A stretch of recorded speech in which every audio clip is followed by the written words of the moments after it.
Doctor Vandana Das കൊലക്കേസ് പ്രതി സന്ദീപിനെ കോടതിയിൽ ഹാജരാക്കി കുറ്റപത്രം വായിച്ചു കേൾപ്പിച്ചു. കേസിന്റെ വിചാരണ സെപ്റ്റംബർ 1-ന് ആരംഭിക്കും. പ്രതിക്കെതിരെയുള്ള എല്ലാ കുറ്റകൃത്യങ്ങളും നിലനിൽക്കുമെന്ന് കൊല്ലം അഡീഷണൽ സെഷൻസ് കോടതി വിലയിരുത്തി. കൊല്ലത്ത് നിന്ന് ഷമീർ അബ്ദുൾ ചേരുന്നുണ്ട്. ഷമീർ, ഈ പ്രതിക്കെതിരായ എല്ലാ കുറ്റങ്ങളും നിലനിൽക്കും എന്നുള്ളതാണ് കോടതിയുടെ നിരീക്ഷണം.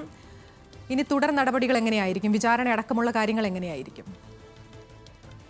ആതിര, രാവിലെ 11:15 കൂടിയാണ് കൊല്ലം സെഷൻസ് കോടതി, 1-ാം സെഷൻസ് കോടതിയിൽ പ്രതി സന്ദീപിനെ ഹാജരാക്കിയത്. സന്ദീപിനായി അഡ്വക്കേറ്റ് ആളൂർ ഓൺലൈൻ വഴിയാണ് ഹാജരായത്.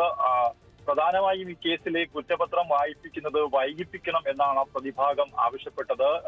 സുപ്രീം കോടതിയിൽ ഈ കേസുമായി പോകുന്നതിനാൽ ഡിസ്ചാർജ് പെറ്റീഷൻ വാങ്ങേണ്ടതുണ്ട്. അതുകൊണ്ട് തന്നെ ഇന്നും നാളെയും സുപ്രീം കോടതി അവധിയാണ്. അതുകൊണ്ട് ഒരാഴ്ചത്തെ കൂടി സമയം വേണമെന്ന് അഡ്വക്കേറ്റ് ആളൂർ പ്രതിക്ക് വേണ്ടി കോടതിയിൽ ആവശ്യപ്പെട്ടു. എന്നാൽ പബ്ലിക് പ്രോസിക്യൂട്ടർ പ്രതാപൻ ഇത് നിരസിക്കുകയും അദ്ദേഹം ശക്തമായ വാദം ഉന്നയിക്കുകയും ചെയ്തു. ഹൈക്കോടതി സുപ്രീം കോടതി പോയി ഈ കേസുമായി ബന്ധപ്പെട്ട് സുപ്രീം കോടതിയിൽ അപ്പീലിന് പോകുന്നതിന് തടസ്സമില്ല. പക്ഷേ കുറ്റപത്രം വായിക്കുന്നതിന് എന്താണ് തടസ്സമെന്ന് ഹൈക്കോടതി തന്നെ ശരിവെച്ച സാഹചര്യവും അദ്ദേഹം കോടതിയിൽ ചൂണ്ടിക്കാട്ടി. തുടർന്നാണ് കോടതി സന്ദീപിനെ വിളിച്ചു വരുത്തി കുറ്റപത്രം വായിച്ചു കേൾപ്പിച്ചത്. താൻ ഈ കുറ്റകൃത്യങ്ങൾ ചെയ്തോ എന്ന് കോടതി ചോദിക്കുകയും ചെയ്തു.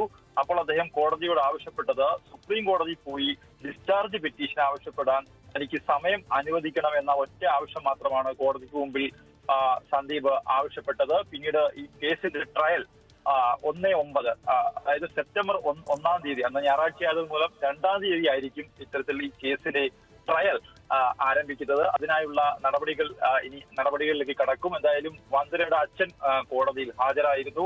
പ്രതിക്കെതിരെ എല്ലാ കുറ്റങ്ങളും, കൊലപാതകമടക്കം എല്ലാ കുറ്റങ്ങളും നിലനിൽക്കുമെന്നും കോടതി നിരീക്ഷിച്ചു. ആതിര. ശരി, വന്ദനാദാസ് കൊലക്കേസുമായി ബന്ധപ്പെട്ടുള്ള വിചാരണ സെപ്റ്റംബർ ആദ്യവാരം ആരംഭിക്കും എന്നാണ് ഏറ്റവും പുതിയ വിവരം. ഷമീർ അബ്ദുള്ളാണ് വിശദാംശങ്ങൾ നൽകിയത് കൊല്ലത്ത് നിന്ന്.